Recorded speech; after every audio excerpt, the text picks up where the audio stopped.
Good morning, students. Let us start our next topic. Irrigation. Irrigation means sinchai.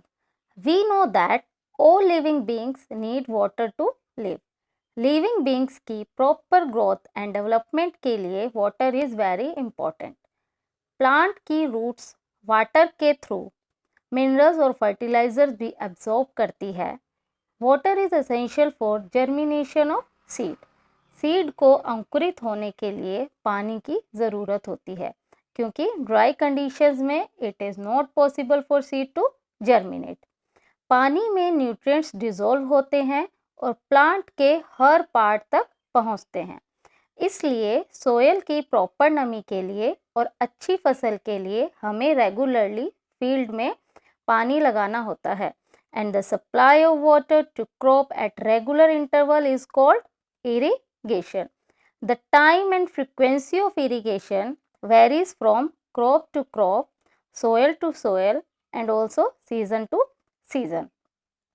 In conditions के according हम irrigation करते हैं. जैसे summers में क्रॉप को ज़्यादा पानी की नीड होती है as compare to other seasons. अब हम कुछ सोर्सेज ऑफ इरिगेशन के बारे में पढ़ेंगे. Some sources of irrigation are wells, tube wells, ponds, lakes, rivers, dams and canals. सिंचाई के स्रोत के बाद अब हम पढ़ेंगे कि इरिगेशन करते कैसे हैं, यानी कि methods of irrigation. We will learn about traditional methods as well as modern methods of irrigation. पहले हम ट्रेडिशनल मेथड्स ऑफ इरिगेशन के बारे में पढ़ेंगे. The water available in wells, lakes and canals is lifted up by different methods in different regions. For taking it to the fields, some traditional methods are mott, that is also called pulley system, chain pump, dhekli and rahat, that is also called lever system.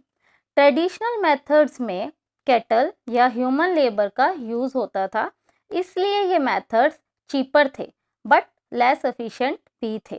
But अब जो methods हम use कर रहे हैं उनमें water lift करने के लिए पंप्स का यूज़ होता है and these pumps are run by using diesel, biogas, electricity और solar energy. Let us learn about some modern methods of irrigation. These are some modern methods of irrigation. Modern method of irrigation के through water की भी ज़्यादा wastage नहीं होती. इसमें basically two types of irrigation are used. Sprinkler system and drip system. अब हम इन्हें वन बाय वन समझते हैं. Sprinkler system is more useful on the uneven land where sufficient water is not available.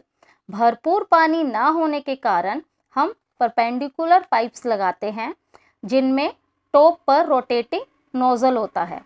इन्हें regular intervals पर लगाया जाता है और फिर मेन पाइप से अटैच कर दिया जाता है. जब हम पाइपलाइन में से वाटर फ्लो करते हैं तो वो वाटर क्रॉप पर स्प्रिंकल होता है.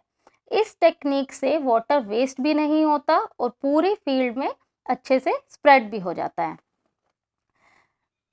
Like sprinkler system, drip system is also used as modern technique of irrigation. In drip system, the water falls drop by drop directly near the roots. इस technique में बिल्कुल भी वाटर वेस्ट नहीं होता.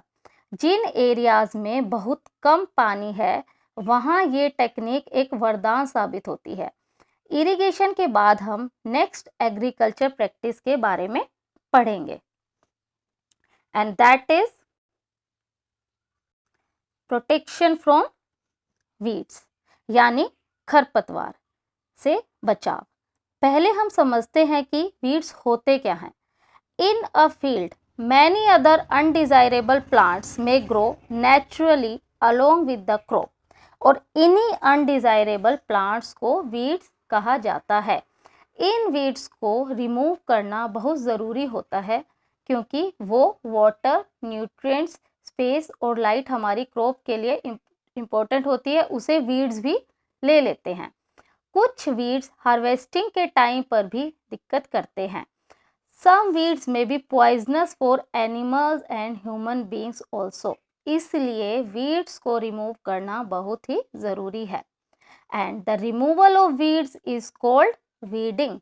There are many ways to remove weeds which are adopted by farmers. इसमें हम खुरपी की हेल्प से मैन्युअली भी वीड्स को जड़ से ख़त्म कर सकते हैं। साथ ही सीड ड्रिल भी यूज़ कर सकते हैं। Weeds are also controlled by using certain chemicals called weedicides. Weedicides को हम फील्ड में स्प्रे करते हैं ताकि हम वीड्स को कंट्रोल कर सकें। ये वीडीसाइड्स फसल को नुकसान नहीं पहुंचाते। As weedicides are chemicals, so farmers should be very careful by spraying. They should cover their nose and mouth. That's all for today. We will take our next topic in our next class. Till then, revise the cover topics. Thank you.